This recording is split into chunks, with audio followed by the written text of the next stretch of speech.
Hey there, lunatics. Today I want to talk about the AMA that the developers for corekeeper just completed over on Reddit.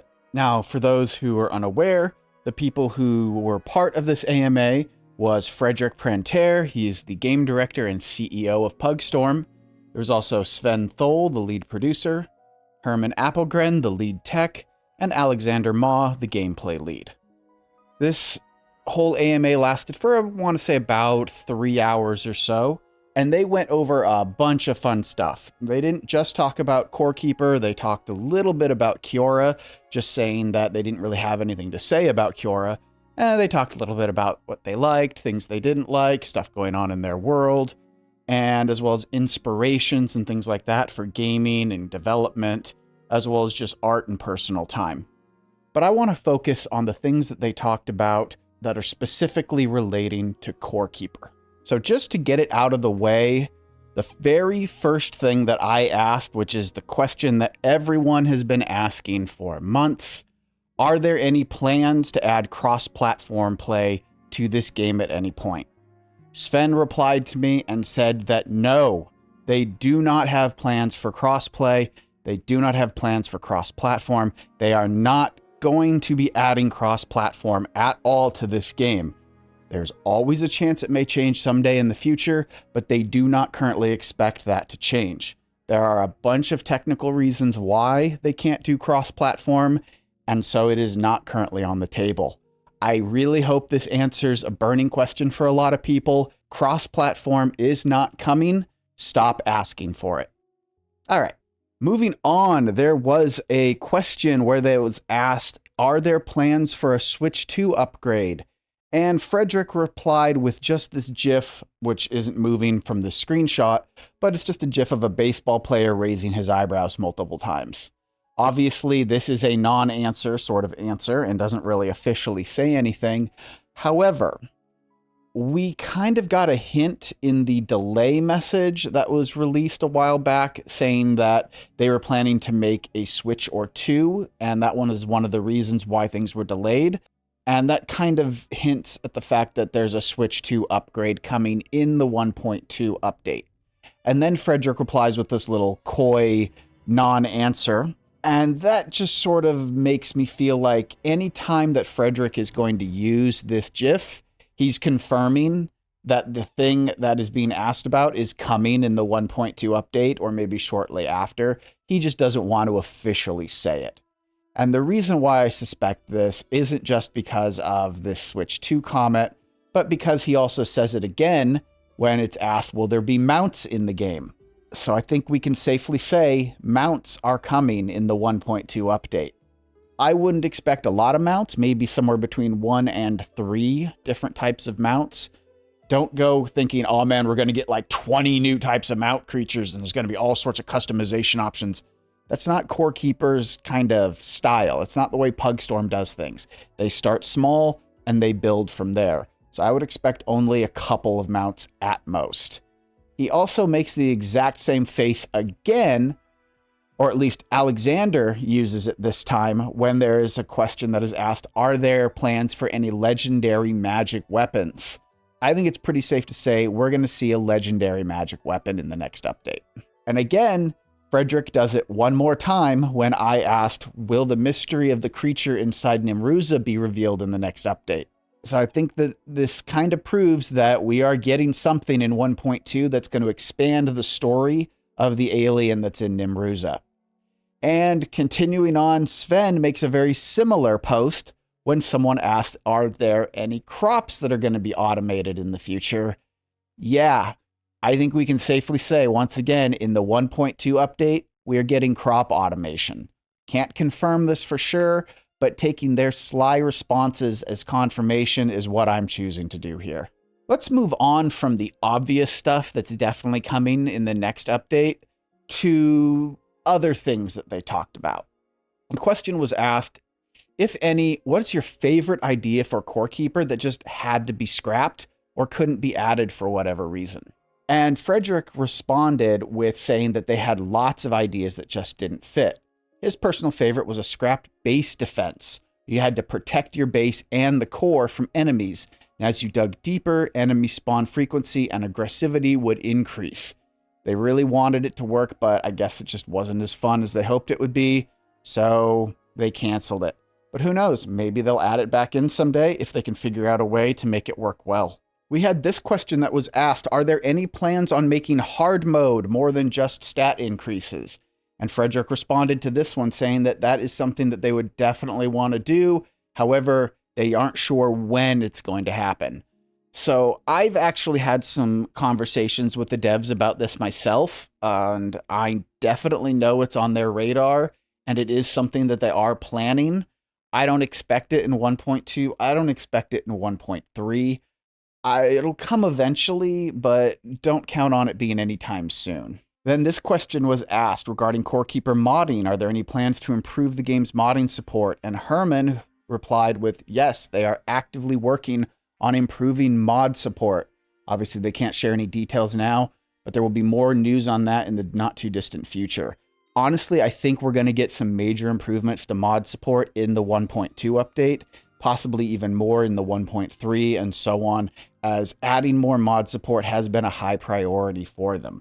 Right now, modding in the game is kind of limited. There is a lot you can do, but not as much as I think a lot of people would really want to do in order to truly make this game their own. One question I asked were, are there any plans to make adjustments or overhauls to any existing weapons, including but not limited to more attack variations? And Frederick responded with, yes, there's going to be a few in 1.2, and there's going to be definitely a lot more in the future. So we're going to get tweaks, we're going to get reworks of existing items, and hopefully we're going to get some new attack variations so that it's not just all swords swing the same way, all axes swing the same way, all spears swing the same way. It'd be nice to get a few differences in our attack patterns. It was asked if they would consider adding more friendly NPCs to the game, specifically ones that can help you kind of build up a base and really make the game feel a lot more alive. Frederick says that that is something that they really want to do. However, other things have been prioritized, so they're hoping to get it into the future at some point. Clearly, they're not working on more NPCs right now. So I think my idea that the 1.2 update would have some friendly NPCs, maybe even an entire friendly town, I think I was probably wrong about that. And whatever the new biome is, which I think is going to be kind of like a mechanized machine kind of biome, I don't think we're going to see a lot, if any, friendly NPCs there, which to me is a bit of a shame. I would love to do more interacting with a caveling culture that hasn't like degraded and fallen apart like the ones we see currently, one where we might actually be able to figure out a way to interact with them. Maybe in the future that's something we'll see, but I don't think we're going to get it very soon. This person asked if there's the ability to add a feature into the game where you don't lose your inventory when you die. Frederick says that they like the suggestion, think it's good, and they'll add it to their backlog. That's not a guarantee that it'll ever end up in the game, just as a statement that they might do it eventually. I think when they finally get around to making changes to hard mode, they'll also look at maybe adding changes to casual as well, and it's possible that we might see that feature get added at that time, so that you can have an ability like in casual mode where you just don't lose your inventory on death. For people that prefer a much more casual gameplay, I can see how that would be a benefit. I personally don't really care if I lose items on death or not. It's just part of survival games. I asked this lore question about whether or not Corekeeper takes place on Earth, as everything that we know of so far seems to confirm that Corekeeper is on Earth. But Frederick made a comment in the lore Discord channel that said that it might not be on Earth, and they refused to confirm or deny whether or not the game actually takes place in the center of our Earth. I really wish we could get some confirmation on this, guys. I don't like it being ambiguous. I don't see why you guys are being coy. Just give us a straight answer. We got the question of whether or not they plan to add more accessibility features like a tryptophobia filter, and that is something that they would like to work on. It just has been a low priority right now, and hopefully they will get it into the game eventually. So those of you who don't like the way that the larva biome looks like and all the creepiness there, then I'm sorry, your relief is not coming soon. but it is on their radar, so hopefully you'll get it eventually. And we have confirmation that there are going to be more achievements coming to the game at some point. I'll bet you definitely going to get some in 1.2, like an achievement for getting whatever the new legendary magic item is going to be, probably an achievement for killing one or two of the new bosses that are going to be coming, and hopefully there'll be some more kind of achievements, maybe an achievement for speedrunning the game. That would be kind of fun. You know, I mean, Hollow Knight and Silksong, popular games right now, have achievements for beating the game without ever dying or beating the game with certain percentages, things like that. It'd be kind of fun to have something similar. I know these are different genres, so I wouldn't necessarily say use exactly that, but it'd be nice to have some challenging achievements. And confirmation, more biomes are definitely coming, and they say one is actively in development. This is great news. I think this basically just confirms what we all suspected, that 1.2 is going to get a new biome. They also say that they're hoping to add a bigger variety in firearms. Not hopefully, there will be a bigger variety in firearms, which means they have plans for more firearms to be put in the game. So those of you who are interested in more modern weaponry, there you go. It's coming. The question was asked if there's ever going to be an option to allow us to create temporary mobile shelter or some sort of omni storage, kind of like the ender chests in Minecraft. And a temporary mobile shelter does sound very cool. They say not exactly sure what it would be, but they like the sound of it. And they have considered an omni storage feature that will probably be added at some point in the future. So I don't think we're going to get anything again coming up anytime soon, but this possibility is definitely on the radar eventually. I think many of us already knew this, but just to let you guys know, they are confirming that 1.2 is not the final update for the game.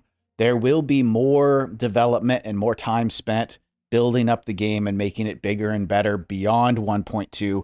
That's just as far as the roadmap currently goes. I think it's pretty safe to say that we'll get a new roadmap sometime in early January. It's when we got the last roadmap, and it just kind of gives you the plans for what they're doing for the whole year. I think console people are going to like this one. Will there be updates to enable mouse controls on console? Yes, they are actively working towards this. I don't know if it'll be in the next major update, but rest assured, keyboard and mouse support is coming. This reply from Frederick lets us know that we definitely have new biomes coming, new creatures coming, new construction tools coming. So I'm pretty safe to say probably a new tier of tools, as well as some new tools of destruction, aka new weapons.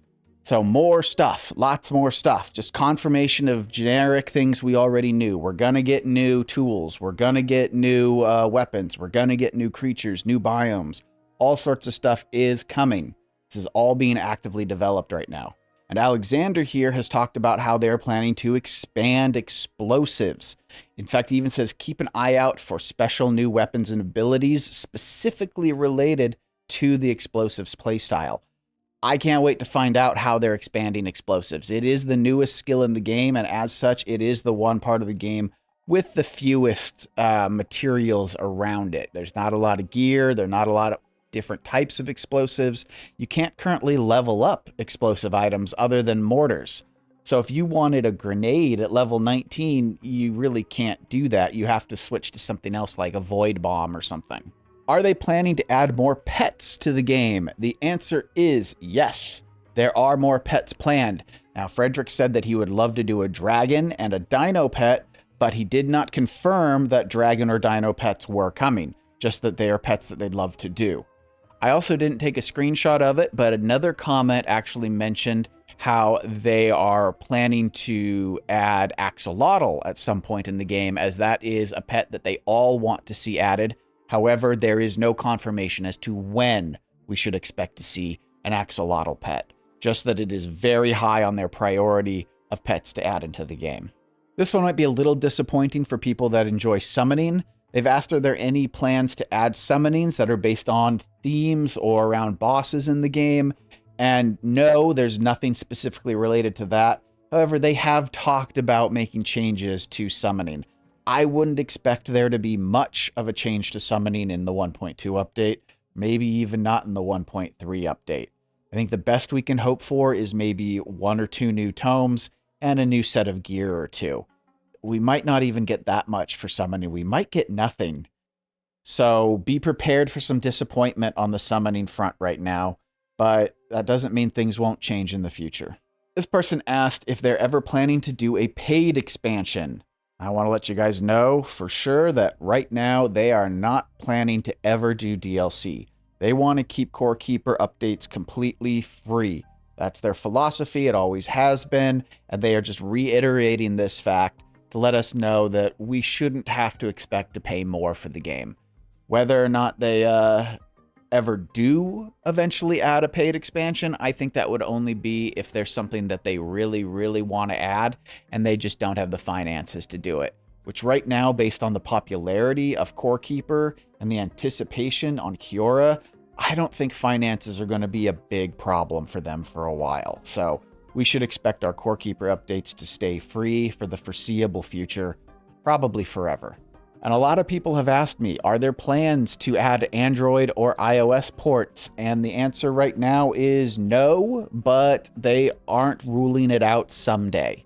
Not really much more said about that, just that they are not currently working on it. And I can tell you that based on the lighting algorithm alone, that is heavily resource intensive, and I can absolutely see why a phone would struggle with the game's lighting algorithm. And while Core Keeper may look like a 2D game, it's not. It's actually a 3D game with a forced perspective.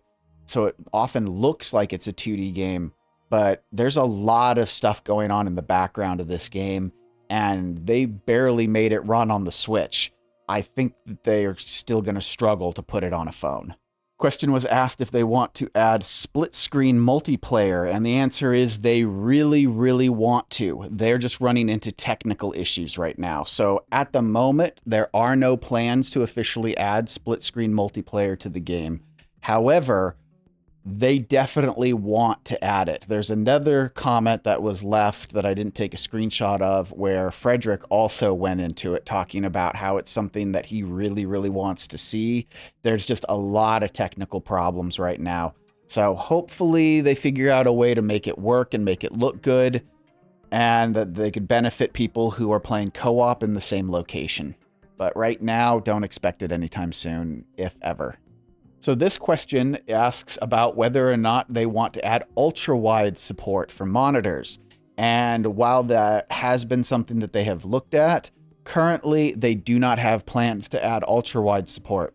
There are currently a lot of technical challenges for getting the ultra-wide aspect ratios to work, and there are also gameplay concerns about being able to quote-unquote snipe enemies that would normally be far off screen. So currently, I would not expect to see any kind of ultra-wide support coming anytime soon. All right, let's stop with all the depressing stuff about what isn't going to happen in Core Keeper, and let's talk for a little bit about stuff that is going to happen in Core Keeper. And Herman replies to some questions about more intelligent robot arms, saying that just to think, they used a robot arm as the icon for the 1.2 update in their roadmap, so it's pretty safe to say robot arms are going to be getting some sort of upgrade in the 1.2 update. Now, Herman doesn't say exactly what, but being a Factario fan, I think we can expect some pretty cool changes coming pretty soon for robot arms and for automation in general. And this weird set of blobs is supposedly a sneak peek at 1.2 from Frederick. He posted this picture on his Twitter page while the AMA was going on, and it's just a couple of blobs and some color swatches. I have no idea what any of this means, but if you can think of something, leave a comment below. Maybe it's a new water type? Maybe it's something that we see from creatures or bosses. I kind of believe that we're going to be getting a mechanical kind of factory style biome for the next biome. I don't have confirmation on that. That's just my personal belief based on a lot of the leaks we've been seeing. So maybe the new creatures are going to spawn off of these oil type spawn tiles. Maybe this is a new slime. that we might end up getting. And we've got the slime tile, and like the ground oil slime, and then the oil slime or whatever it is. You know, who knows? I'm not sure. What do you guys think it is? Leave some comments and let me know. And that's everything that I chose to take screenshots for on the AMA. There's also going to be a link in the description of this video to take you directly to the Reddit page if you want to read all the stuff that I didn't cover here today. What are you guys most excited for? I know I'm really looking forward to the 1.2 update now because of all of this, as there's a lot of cool stuff coming, a lot of great stuff on the horizon. I hope you enjoyed this video, everybody. Stay happy, stay healthy, stay crazy.